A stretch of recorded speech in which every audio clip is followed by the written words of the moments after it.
अभी वो साहब पता नहीं आज आए हुए हैं कि नहीं, जिन्हें ओरल फाइब्रोसिस था। आप ही हैं? क्या नाम है? फैसल। मैं दुआ करा देने लगा था और सोच रहा था कि लगता है बंदा डर गया है, तो इन्हें माइक देना ज़रा। मेरी ये अहमी तकरीर का कोई फ़ायदा नहीं है। आपने अभी भी मुंह पे कुछ लगाया हुआ है, पट्टी लगी हुई है। अच्छा, कितना अरसा पहले बिल्कुल ठीक थे? वही आपने आज अपना सच बोलना है, रमज़ान से पहले आज सच बोल रहे हैं। तारुफ कराएं अपना, कहाँ से हैं? मेरा नाम फैसल, लाहौर से ही हूँ। अच्छा, लाहौर से ही हैं जी। हाँ जी। तो आपका प्रोग्राम सुनना शुरू हुआ तो मैंने समझा कि शायद ना मैं बेहतरी की तरफ जा रहा हूँ। आपको इसको बड़ा करीब करना पड़ेगा या उन्हें लगा दो। किसके पास दूसरा माइक था? वो उनके पास था, वो रोड्स वाला, वो दे दो यार। इस तरह का भी एक और माइक था, वही दे दो। वो कहाँ है जो इस तरह का माइक था? हाँ जी, अभी ठीक है? आप आवाज़ ठीक है अभी आप लोगों के पास? बोलिएगा, आप बोले। आ रही है आवाज़ आ रही है? जी जी आ रही है। सर वो दर्द शुरू हुई तो मैंने, क्योंकि आपकी वीडियोस देखनी शुरू की थी नहीं तो मैं समझ रहा था कि शायद ये मेरे अंदर की सफाई हो रही है, जिसकी वजह से ये हल्की सी तकलीफ़ आई है। कि क्योंकि पहले जब आपकी वीडियोस देखनी शुरू की उससे पहले मैं काफर ही था। अल्लाह रहम करे। एक मिनट होल्ड। फैज़ान ज़िरवा आई है? तो वो कहाँ है? वो बेटा फिर नीचे बैठी हुई, उसको पापा तो ऊपर आ गए हुए हैं। फिर वो घर के अंदर है। वो ध्यान रखना कौन है बाहर ड्यूटी पे। हाँ, उसको जाके कह दो कि वो उसको बाहर ना जाने दे, क्योंकि वो कल से भी बहुत मुश्किल से उसको हैंडल किया है। उसकी फेज़ कुछ और है। इम्तिहान उसने माशाल्लाह पास कर लिया, दूसरा पार्ट 1 भी FCPS का, लेकिन बस किसी जलाल में जी सॉरी जी। नाम फैसल। सर वो ऐसे ही लगता था। वीडियोज़ आप मेरी देखते थे? शुरू की मेरे भाई असल में देखते थे। अच्छा, उन्होंने मुझे बताया। पहले वो काफ़ी अरसे से आपको देख रहे हैं। अच्छा, कोरोना से पहले से। अच्छा जी। और मैंने जब देखनी शुरू की तो अपने आप में ना चेंजिंग फील की। लेकिन आप शुरू में मुझे काफर ही समझ रहे थे। नहीं सर, आपको नहीं, अपने आप को। अच्छा, मुझे आप अपने जैसा नहीं समझ रहे थे? मैं आप जैसा इंसान नहीं हूँ यार, क्या हो गया यार? अपने वर्गा तो समझो तुसी सारे। सर आपकी वजह से तो यार गोली मार दिया वेख्यो जरूर कि यार इनू भी दर्द होएगी। बंदे का इंसाना का पता कोई नहीं ना किहड़े वेले कहण नहीं है इनू मार दो, खुदा बन जाते हैं। अच्छा खैर सॉरी सर, वही बात कि अल्लाह है जी है, लेकिन मानना नहीं है। मानना नहीं है। ये वीडियोस देखने के बाद महसूस किया कि वाकई अल्लाह है। अच्छा, उसके बाद मैंने सुनी सूरत रहमान, खुद से ही सही नहीं सुनी गई। फिर मेरी आपसे बात हुई रमज़ान के बाद। क्यों सुनी आपने? सर वो ये दर्द की वजह से। अपना मसला लोगों को बता। अच्छा, दाढ़ की दर्द की दाढ़ की वजह। वो मैं तब हॉस्पिटल भी गया, मैं हॉस्पिटल तो चेकअप करवाया। उन्होंने कहा जी आपको ट्यूमर है। ओह अच्छा। सर तब मैंने टेस्ट करवाए थे, ब्लड टेस्ट हुए थे और एक और टेस्ट था, क्या कहते हैं उसको, एक MRI होता है और एक MRI के साथ या CT स्कैन हुआ होगा ना आपका? जी सर, वो मैंने करवा लिया, लेकिन अपने दिल में तैयार कर लिया थी एक बात आपकी वीडियो से, शफा तो अल्लाह पाक नहीं देनी। बिल्कुल, चाहे वो दवाई से दे चाहे वो ऐसे दे। सर पहले सूरत रहमान सुनी, आपसे बात हुई, आपने कहा कि ऐसे सुनो। सर मुझे कुछ फील हुआ कि मुझे फ़र्क हो रहा है, लेकिन वो उस तरह का नहीं था हो रहा। फिर आपने वो कसीदा बुर्दा शरीफ का बताया। सर वो मैंने सुनना शुरू किया। पहले 5-7 दिन कुछ नहीं हुआ। फिर एक दिन आपकी कोई वीडियो मैं पुरानी देख रहा था, फील ऐसे ही हो रहा था कि अब मैंने बचना नहीं है। सारा दिन घर पे, अभी तक रमज़ान भी ख़त्म हो गया, शवाल भी ख़त्म हो गया, ज़िकात एंड पे आ गया। और आपका 3-4 बार फ़ोन आया यही कि डॉक्टर साहब मैं तो नहीं ठीक होया। और मेरे पास आपकी रिपोर्ट्स नहीं थी, तो मैंने आपके डायग्नोसिस के आगे कैंसर ऑब्लिक, क्योंकि ट्यूमर बताया था आपने, तो कैंसर ऑब्लिक ओरल फाइब्रोसिस लिखा हुआ था, क्योंकि आप कहते थे मुंह भी नहीं खुलता, अकड़ गया है और सारा कुछ दर्द है बहुत। मैं आपकी वीडियो सुन रहा था और उसमें आप कोई बात कर रहे थे बांग्लादेश की प्रॉपर्टी की, वल्लाहु आलिमुल गायब ना। मैंने वो पूरी वीडियो सुनी, क्योंकि मैं वीडियो सुनता सुनता सो गया हूँ, मेरी आँख खुली तो तब आप बात कर रहे थे। वो बांग्लादेश की प्रॉपर्टी वाली एक फैमिली थी, उनके दादाजी जो हैं उनकी तरफ से उन्हें एक कोठी मिली बड़ी अमीर, मतलब ये डिफेंस में कोई बहुत बड़ा घर था या प्रॉपर्टी प्लॉट भी और सारा। मेरे से मिलने से पहले मेरे पास जब वो आए तो उनकी उस वक़्त स्टोरी ये थी कि उनके वालिद साहब को, उस फैमिली के या उसका जो मेल हेड था या उस दादे का जो बेटा था, वो बहुत पहले वालिद की किसी बात की वजह से या घर के कुछ मसाइल की वजह से, क्योंकि वो जो दादाजी थे वो शायद अयूब खान साहब के एक बड़े सेक्रेटरी थे या एडीसीजी थे या पता नहीं क्या थे, और वो सकूते ढाका से थोड़ा पहले वो अचानक यूके चले गए मियाँ बीवी। ये बच्चा पार्टी इधर रही और फिर वो कभी वापस नहीं आए और वो बहुत अमीर हो गए। कोई समझ नहीं आई कि वो कैसे हुए। डाका फाल हो गया और वो लोग वहीं रहे। इस बच्चे ने अपनी मेहनत खुद की और टोटल अपनी मेहनत करके उसने उसको कुछ पकड़ा दो ना, बिस्किट दिए थे, टॉफ़ी, कैंडीज, वो इसके साथ खेलती होगी। तुम लोगों के सारों का इम्तिहान है कि तुम इतनी सी बच्ची को अपने साथ बहलाते होगे नहीं।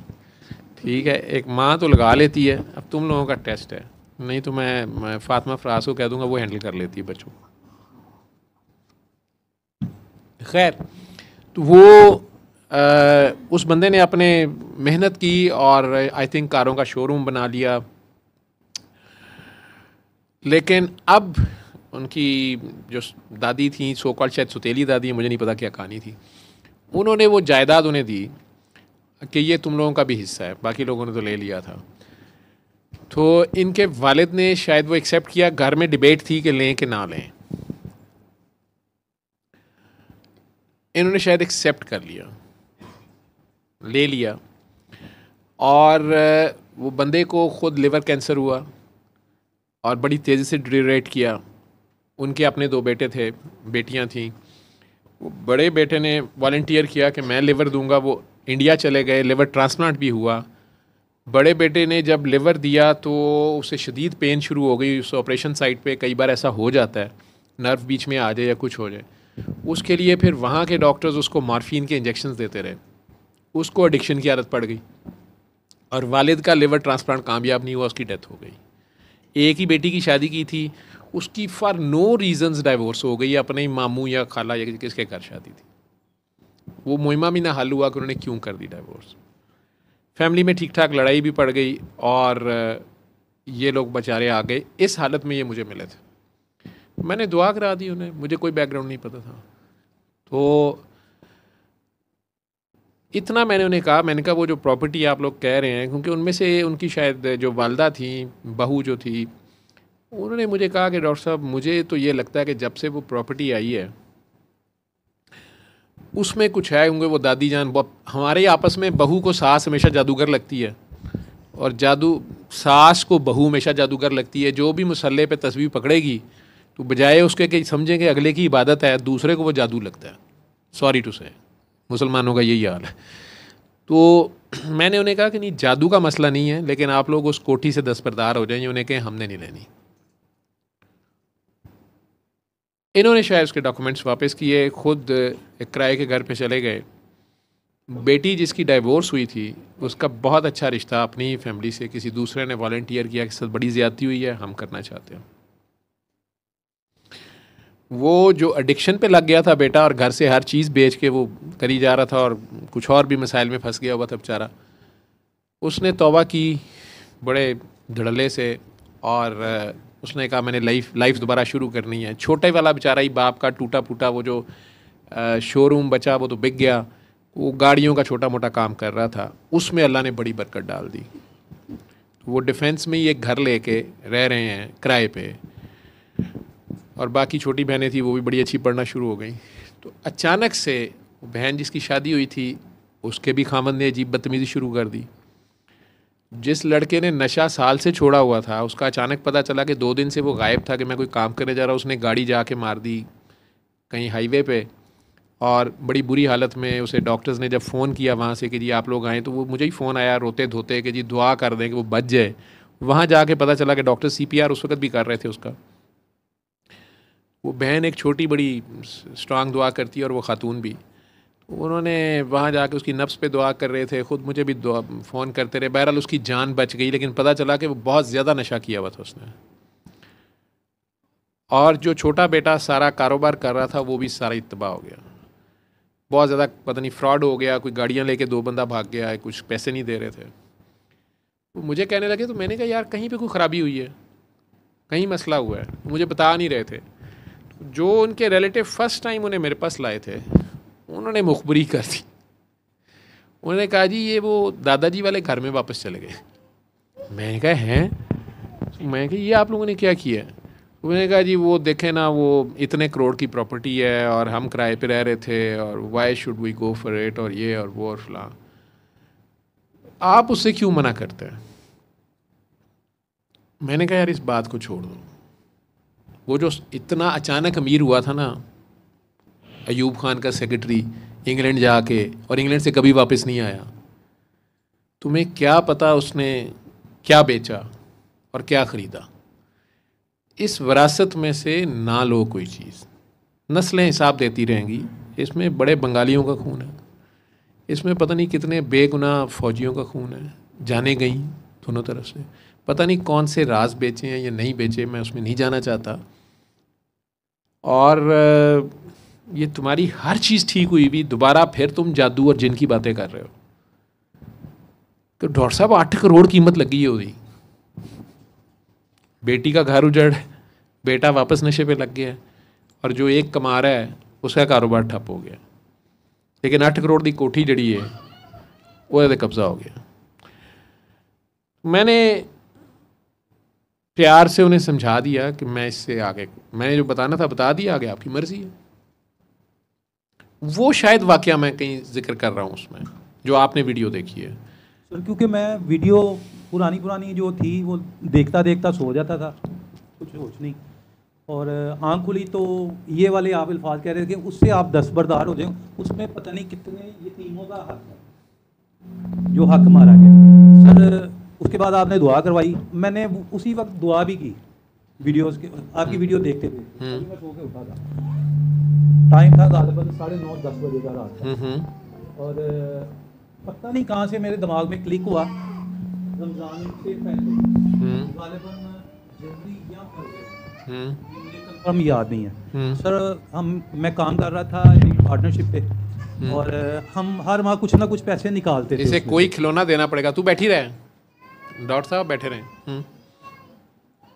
सर कुछ ना कुछ पैसे निकालते थे हम, और उस माह मेरी ड्यूटी लगी कि पैसे आपने देने हैं सर। वो मैंने ही उन्हें बताया कि वो मेरे मोहल्ले में है एक लड़का यतीम है, उसको पैसे देने हैं सर। वो पैसे मुझसे खर्च हो गए, इस्तेमाल में आ गए पैसे। अल्हम्दुलिल्लाह मेरे पास थे, वो मेरे जेन से निकल गया। उन्होंने मुझसे पूछा कि वो पैसे दे दिए? मैंने कहा हाँ जी मैंने पहुंचा दिए। वैसे ही कह दी, मैंने कहा चलो जाके आज जाके दे दूंगा या सुबह दे दूंगा। इस पे एक कपड़ा डाल स्पीकर पे।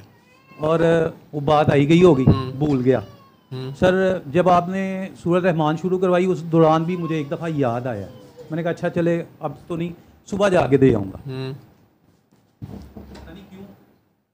अल्लाह पाक बेहतर जानते हैं सर। उसी वक्त जब वो आप बात कर रहे थे कि पता नहीं कितने यतीमों का हक है इसमें, सर मेरे दिल में सरकार का करम हुआ, उनकी आल औलाद के सदके सर। पता नहीं कैसे मुझे क्लिक हुआ कि यार तूने उसके 11,000 रुपये देने हैं, और वो तू खा के बैठा हुआ, अभी तक नहीं दिए। अमानत भी, और वो भी यतीम की सर। मैंने वो दिए किसी ने थे उसके लिए? सर नहीं, हमने खुद निकाले। आपने खुद निकाले? कैसे? मैं और ये फर्ज करें पार्टनर है, हमने वो पैसे 11,000 रुपया निकाल के अलहदा किया। ठीक सर। मैं खाना, मेरी मिसेज भी आई हुई है साथ, अच्छा, वो इस चीज़ की गवाह है सर। मैंने इसको बोला है। कौन है इनकी मिसेज?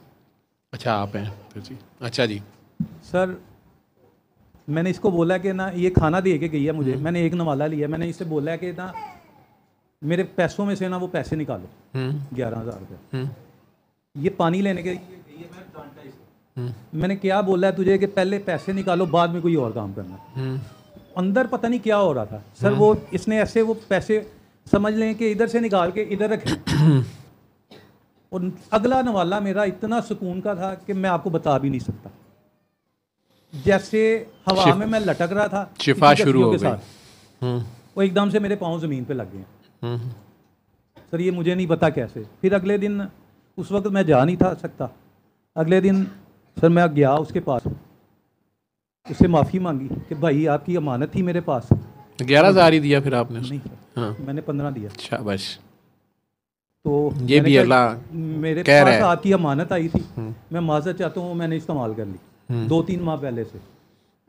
सर वो उससे 2 दिन पहले मेरी इतनी तबीयत ख़राब रही है, इतनी दर्द रही है मुझे कि मैं आपको बता भी नहीं सकता। मेरे पास तस्वीरें हैं, वो मैं दिखा सकता हूँ कि वो मेरी कंडीशन तब का क्या थी और उसके बाद क्या हुई। सर पता नहीं उन्हें कितनी ज़रूरत थी, ये अल्लाह पाक बेहतर जानता है। हाँ, उसने पता नहीं कितने दिन ऐसे गुजारे कि मैं उसकी अमानत खा के बैठा हूँ आराम से। सर मैंने उसको दिए, उसकी मेहरबानी की, उससे माफ़ी मांगी कि अल्लाह के लिए मुझे माफ़ कर दो, ये आपकी अमानत मैं इस्तेमाल कर गया, मुझे याद नहीं रहा, अब याद आया। और सर उसके बाद जो हर वक्त वो ऐसे लगा रहता था ना कि मुझे इधर दर्द हो रही है, मुझे ये हो रहा है, मुझे वो हो रहा है, अब नहीं मैं बचूंगा, ये ऐसे हो जाएगा, वैसे हो जाएगा। उस दिन के बाद सुकून हो गया, बाखुदा बीमारी की तरफ कोई ध्यान नहीं है, बिल्कुल कोई ध्यान नहीं। वो जो तकलीफ़ थी आपकी वो रफ़ा हो गई है, सर वो दर्द थी, सुकून आ गया, सुकून.com हो गया अल्हम्दुलिल्लाह। और ये कितने दिन पहले की बात है? ये 17 तारीख की बात है सर। 17 तारीख की बात है, जिस दिन मैंने उसको पैसे दिए हैं। पैसे दिए हैं ना, और आज पहली है, 14 दिन हो गए हैं। 14 दिन। तो 1 रुपए में से कितना ठीक हो गए हो? सर ये मैंने कभी नहीं सोचा, ज़रूरत नहीं है। फिर भी जो फ़ौरन रिलीफ आया था, वो जो फ़ौरन सुकून था, वो दुनिया में कभी नहीं आया। सर वो आप जो कहते होते हैं ना, सेकंड के 1000वें हिस्से, सेकंड के 1000वें हिस्से में यू टर्न आया ना, सेकंड के 1000वें हिस्से में। और अल्हम्दुलिल्लाह अल्लाह पाक का बहुत शुक्र है, माशाल्लाह। सरकार के सदके उन्होंने करम कर दिया, मुझे करम कर दिया। और इसमें मैं एक बात कहूँगा कि मेरे भाई, मेरे बहन भाई, मेरी भाभियाँ, उनका बहुत कमाल है सर, इतनी दुआएं करते हैं वो, उन सब ने आपका साथ दिया। माशाल्लाह माशाल्लाह माशाल्लाह। आजकल के दौर में अगर बहन भाई साथ खड़े हैं, ये सारी रूहानियत है। सर मैं बहुत लकी आदमी हूँ, 11 साल की उम्र। अच्छा, तो आप खुद भी यतीमी के दर्द को जानते थे, इसीलिए टीका ज़रा लगा ना, वो बहन भाइयों ने नहीं होने दिया एहसास, बड़े भाइयों ने। माशाल्लाह माशाल्लाह। अच्छा अच्छा, उनसे भी माफ़ी मांगी? आपको उनके एहसानों का एहसास हुआ कि जब तक अपनी बेगम नहीं थी वो पका के भी खिलाती थी, कपड़े भी धोती थी? आज तक भी? अच्छा, नहीं ये तो आप भाभी की शिकायत लगा रही हैं, आप पका के नहीं खिलाती हैं, ये हो जाती है। अच्छा, हाँ हाँ, बड़े बैरल बड़े होते हैं।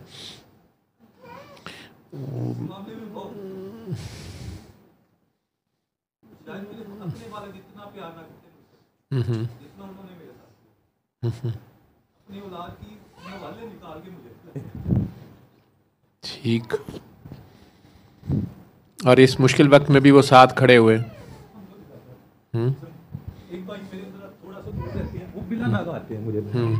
मिलने के लिए इसको पास कर लें, वो ले लो ना, वो उसका चार्जिंग पे लगाना है।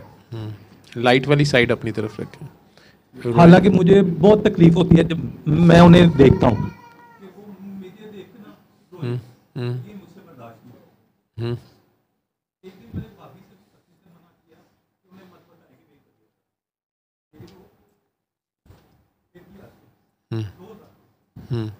इतना आराम आ गया, परेशान ना होना।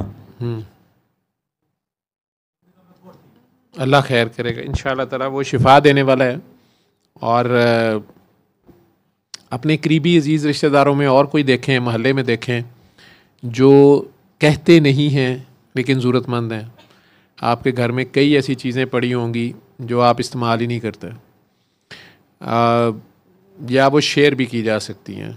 पाकिस्तान का ये माशरा ऐसा बन सकता है। मुझे कोई कह रहा था आप फ़लाँ साहब के लिए दुआ करें, आप दुआ क्यों नहीं करते? मैंने कहा आप लोग उनके लिए क्या करते हैं? कहते जी दुआ करते हैं। मैं क्या सुखियाँ दुआवां कर दो? तो मैंने कहा आप उनके लिए अल्लाह मियाँ को कहें कि अल्लाह मियाँ हमने अपने फ़लाँ दुश्मन को माफ़ किया, या ज़िंदगी में जो फ़लाँ बंदा था मैंने उसको माफ़ किया, या अल्लाह मैं फ़लाँ नेकी देता हूँ उसके बदले, तो शायद आप में से किसी की ये जो सदका जारिया, माफ़ करना भी सदका जारिया है, यतीम को तक उसका हक़ पहुँचाना, हकदार तक उसका हक़ पहुँचाना, इसका अपना अजर है। और आपसे वो कोताही हो रही थी और आप अल्लाह के कोई पसंदीदा बंदों में से हो जो उसने आपको पकड़ा भी, असल में अपनी तरफ वापस खींचने का, अपने होने का एहसास दिलाया भी, तो आप उसके पसंदीदा हो तो उसने किया ना। ये तकलीफ़ ख़ुद एक ब्लेसिंग इन डिस्गाइज़ बन गई है, असल में तो एक रहमत बन गई कि इसने अल्लाह के और करीब किया, उसकी पहचान और खोली है, उसके कलाम की हक्कानियत को आप पे और खोला है कि वाकई यतीम का हक़ जो है वो टाइम पे पहुंचाना, और उसमें कोताही की भी गुंजाइश नहीं है। वो पता नहीं फाके काट रहे थे तो आप भी नहीं खा पा रहे थे।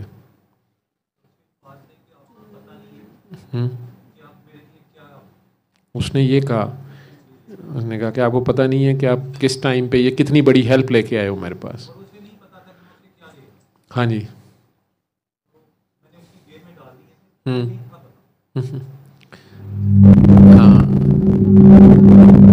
अब क्या हो गया माइक को? अब ठीक सही पकड़ लिया ना जी, कोई नहीं, खैर है, ये माइक हमारे ऐसे ही हैं जी।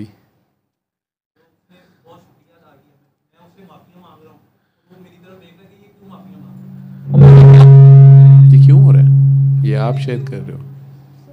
अपने आप को तकलीफ दे रहा हूं उसकी वजह से। ये तो साथ बाद में होता है, जब कर देते हो तब नहीं होता। दुनिया में जहाँ भी लोग सुन रहे हैं जो किसी का हक गलती से दानिस्ता या गैर दानिस्ता मार के बैठे हुए हैं, और स्पेशली यतीम, और पर्टिकुलरली यतीम बीवी,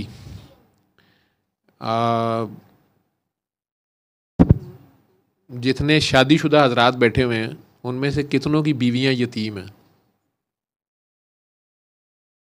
अहमद की भी, आपकी भी। पीछे कौन है? आपकी। आप मास्क में कौन है? मास्क मोहम्मद अकरम। अकरम साहब किसके साथ आए? मैंने याद नहीं आ रहा मुझे, चेहरा मास्क की वजह से। हाँ जी, आपके साथ हैं? अच्छा अच्छा, ठीक है। तो यतीम बीवी के बारे में अल्लाह बड़ा स्ट्रिक्ट है, नबी पाक बहुत स्ट्रिक्ट है, स्पेशली वो जो शादी के वक्त ही यतीम है, और आपको ये ख्याल भी गुजर जाए कि इसकी ऐसी तैसी क्या कर लेगी, ये ध्यान रखिएगा। उसके साथ सरकार दो आलम होते हैं, यतीम का जो है ना वाली वो है, वो बड़ी सख्त वईद आई हुई है, बड़ी सख्त आयत है कि यतीम बच्चियों से शादी करने से बेहतर है कि तुम दूसरी दो दो तीन तीन चार चार से कर लो, अगर इंसाफ ना कर सको। मतलब यतीम के साथ आपको कम अज़ कम तो अदल पे तो खड़े ही हो ना, जुल्म की तो गुंजाइश ही नहीं है ना।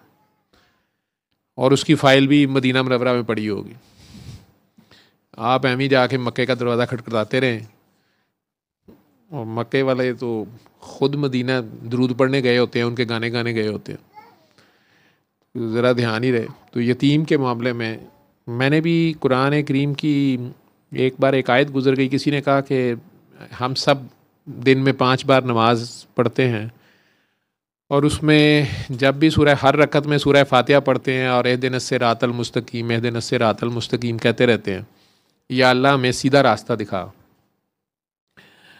तो हमें क्या सीधा रास्ता ही नहीं नज़र आता? ये सीधा रास्ता कौन सा है हमें पता नहीं चला। 9 साल की उम्र से शुरू हुए हैं, 55 साल की उम्र आ गई है, अभी बार उससे पूछी जा रहे हैं, तो रास्ता कब पता चलेगा? चलेंगे कब? या कहीं रास्ता उसने बताया तो नहीं हुआ, हम चल ही नहीं रहे।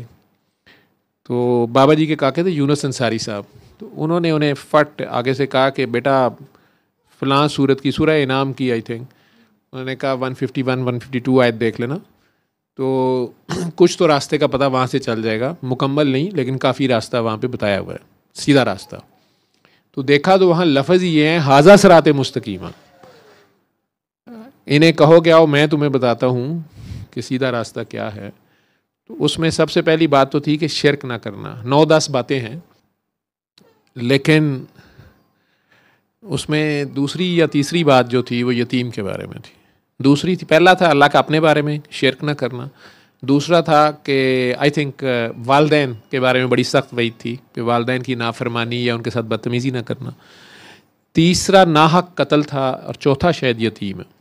यतीम का माल ना खाना, या यतीम से ज़्यादती करना, या मज़लूम से या यतीम से जो है जुल्म करना, ये बाकी भी बातें उसमें थी। लेकिन और फिर अल्लाह कहता है कि इन्हें कहो कि ये है हाज़ा सिरात मुस्तकीमा। वो उनमें से जितनी बातें हम गौर करें तो हमें पता चलता है कि आम ज़िंदगी में हम इनमें से बहुत सी चीज़ों को बड़ी छोटी चीज़ समझते हैं और परवाह नहीं कर रहे होते। अल्लाह ने आज आपके थ्रू ये मैसेज दिया है। सूरह रहमान तो आप सुन ही रहे थे, और जो बहुत से लोग मेरे से लड़ते हैं फ़ोन करके कि सूरह रहमान भी सुन ली है या कसीदा बुर्दा शरीफ भी सुन लिया है, हमें तो शिफा नहीं, हमारी दर्द नहीं ठीक हुई। तो मैं उन्हें यही कह रहा होता हूँ कि यार अल्लाह तो फ़ौरन माफ़ करता है। आप देखें, या तो आपको कोई नहीं माफ़ कर रहा है या आप किसी को नहीं माफ़ कर रहे, ठीक है। और या वो खौफनाक सूरत हाल होती है कि कहीं अल्लाह के किसी वली की शान में गुस्ताखी तो नहीं कर बैठे। और सबसे पहला वली बाप और माँ होते हैं, आपके बड़े होते हैं, बहन भाई होते हैं। जैसे आप कह रहे हैं मेरे पे बड़े बहन भाइयों का बड़ा करम है, बड़ा एहसान है, तो आप उन्हीं को ठुड्डा मारें, अल्लाह को सख्त नापसंद है। वो जताएं तो वो भी सख्त नापसंद है। लेकिन जो आपके मोहसिन होते हैं, जिन्हें अल्लाह ने आपका किसी न किसी तरीके से वली बनाया होता है, अगर आप उन्हें ही आँखें दिखाएं, जिन्होंने ज़िंदगी में उंगली पकड़ के चलना सिखाया होता है, आपके इवन पैम्पर पोटियाँ चीचियाँ संभाली होती हैं, आपके गंदमंद को छुपाया होता है, आपकी कई जगह पे साइड ली होती है जब आप इतने कमज़ोर से थे कि बात भी करते हुए आपके गले में से आवाज़ नहीं निकलती थी।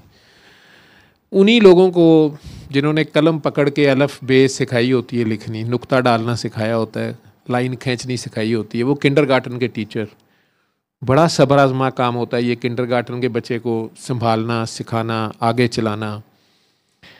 उनको अगर आप आंखें दिखाएं तो अल्लाह को सख्त नापसंद। मैंने इन लोगों को भी माफ़ी होते बहुत मुश्किल देखी। मैंने देखो फंस जाते हैं, वो तो डॉक्टर साहब फिर कैंसर ही आया है। मैं कि यार तुम देखो तुमने किसकी आ ले ली है। उन्हें भी कई बार मैं कहता हूँ अच्छा फिर तुम इस तरह करो, कसीदा बुर्दा शरीफ सुनो और सरकार के दर पे पेश हो जाओ, और उन्हें कहो कि अगर मेरे अमाल ही ज़ाया चले जाएँ। क्योंकि ऐसे लोग हैं, अल्लाह के नबी की तो ये शान है ही है, लेकिन अल्लाह के बंदे, कोई भी जो भी अल्लाह का बंदा हो, जो अल्लाह की तरफ ले जा रहा हो, उसकी महफिल में आप या उसके साथ आप, या वो आपका मोहसिन रहा हो जिसने आपको हक़ और हदायत की तरफ चलाया हो, और आप उसी को ठुड करा दें, तो कई बार आपके अमाल भी। सर खैर है? अच्छा, क्योंकि हम दुआ करने लगे थे, लेकिन दुआ जारी है, लेकिन अगर ज़रा एमरजेंसी तो नहीं है। मैं कहा तुसी चिश्ती साबरी रंग भी विच शामिल हो जाएगा ना, तुसी बह जाओगे तो मुर्शद भी नाल ही ने। तो कई बार अल्लाह कह रहा है कि उनकी पास तुमने आवाज़ भी ऊंची कर दी, तो ये ना हो कि तुम्हारे अमाल ही ज़ाया चले जाएं और तुम्हें ख़बर भी ना हो। तुम समझ रहे हो कि तुम बड़े नेक हो, तुमने तो बड़ी चैरिटियाँ की हुई हैं, तुमने तो बड़ा अल्लाह के राह में ये कर दिया, वो कर दिया, फ़लाँ कर दिया। उस्ताद का, इमाम का, अल्लाह के बंदे का, मुर्शद का ये मुकाम है। और वो फिर मैं कहता हूँ कि यार लगता है तूने कहीं माँ बाप के साथ ही कोई आंखें दिखा दी हैं या किसी मोहसिन को, तो इस तरह करके सरकार के आगे पेश हो के सुन, उन्हें कह कि अगर मैं कहीं अपनी बदबख्ती से सब कुछ गुआ ही बैठा हूँ, मेरे पास पल्ले ही कुछ नहीं है, तो मेरे पास आपकी काली कमली तो है, आपकी रहमत तो है। और अल्लाह जब खुद कह रहा है कि जब ये अपनी जानों पे जुल्म कर लें तो इन्हें कहो कि तुम्हारे पास आ जाए। तो हम तो आजकल उनके, अब आज के दौर में तो हम अपने दिल का जो मदीना है, ये दिल में भी तो एक शहर है जिसमें रहमतुल आलमीन और रब्बुल आलमीन हर आलम में हैं, तो इकट्ठे ही होंगे। तो उनके आगे पेश हो जाएं और उन्हें कह दें कि सरकार फिर तुहाडी रहमत दे सिवा तो कुछ नहीं बचया, तो मैनू माफ़ी लै दिओ। आप शफात तो लेके दे सकते हैं, सिफारिश ही कर दें, और हो सकता है कि करम हो जाए आप पे हो गया। आपका कसीदे का पता नहीं 7वां दिन था या 5वां दिन था या 15वां दिन था, मुझे नहीं पता कि कितने दिन हो गए थे सुनते हुए, लेकिन आप कह रहे हैं कि मैं सुन रहा था और फिर वो वीडियो देखना शुरू हो गया कोई पुरानी, उसमें वो हिंट आ गया आपके सामने और आपने वो पिक कर ली बात जो 4-5 महीने से आप भूले हुए थे, और आपने जूँ ही उसके लिए पैसे निकाले ही तो आपकी दर्द या आपकी वो लुकमा अगला जो आप कह रहे हैं कि मेरा अगला लुकमा ही जिस सुकून से गया मैं बता नहीं सकता। और जब आप चल के गए उसके घर तक उसके आगे से जो अल्फाज आपने सुने कि मैं आपको बता नहीं सकता कि आप मेरे लिए क्या हैं, और चल के वापस आते आते मेरा ख्याल है आपको मज़ीद नई हवाओं में हो गए माशाल्लाह। आज आप एक तरफ और एक तरफ खालिद साहब ऐसा शागिर्द जो 50 साल बाद भी अपने उस्ताद को, प्राइमरी के उस्ताद को जिसने याद रखा हुआ है और फिर उनकी खिदमत के लिए वो लारी अड्डे गया है। पर मैं ये काम नहीं कर सकता, मेरे लिए ये बहुत बड़ी चीज़ है, ठीक है, वो मेरे लिए बहुत बड़ी बातें हैं। और फिर आपकी ये भी गवाही कि आप तो यतीम हो गए थे 11 साल के, तो आपके भाई और भाभीयों ने भी आपसे प्यार ही किया और आज तक करते हैं। वो मुझे इस पाकिस्तान से इसलिए मैं बड़े धड़ल्ले से कहता हूँ कि अल्लाह खैर करेगा कि जहाँ ऐसे कोई एक दो लोग भी हैं तो रब उस बस्ती को तबाह नहीं करता। और अगर एक से ज़्यादा हो जाएं, ये सिला रहमी है, हम सब एक माँ के पेट से हैं, ठीक है, और सब ने एक दूसरे का एहसास करना है, इसलिए आए हैं आप यहाँ पे, ठीक, एक दूसरे का एहसास अल्लाह की खातिर, उससे नहीं बदला लेने के लिए या उसको शर्मिंदा करने के लिए या उस पर बाजार चढ़ाने के लिए या वाह वाह करने के लिए नहीं, सिर्फ अल्लाह की खातिर। ये रिश्ते अल्लाह ने बनाए हैं, हमने तो नहीं बनाए, हम सोच के तो नहीं पैदा हुए जिस घर में पैदा हुए हैं। ये सारे रिश्तों की कदर किया करें, और ये सारे उसके बनाए हुए रिश्ते हैं। इन रिश्तों की कदर करना, अल्लाह की कदर करना है, उसकी तकदीर पे राज़ी होना है। और दुआ कर लेते हैं, दुआ कर लेते हैं। खालिद साहब ने जल्दी जाना था, मेरी तो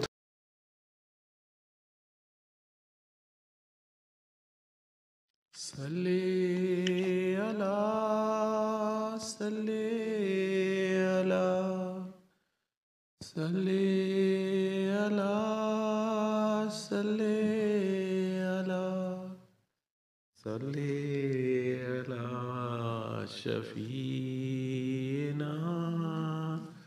सल्ले अला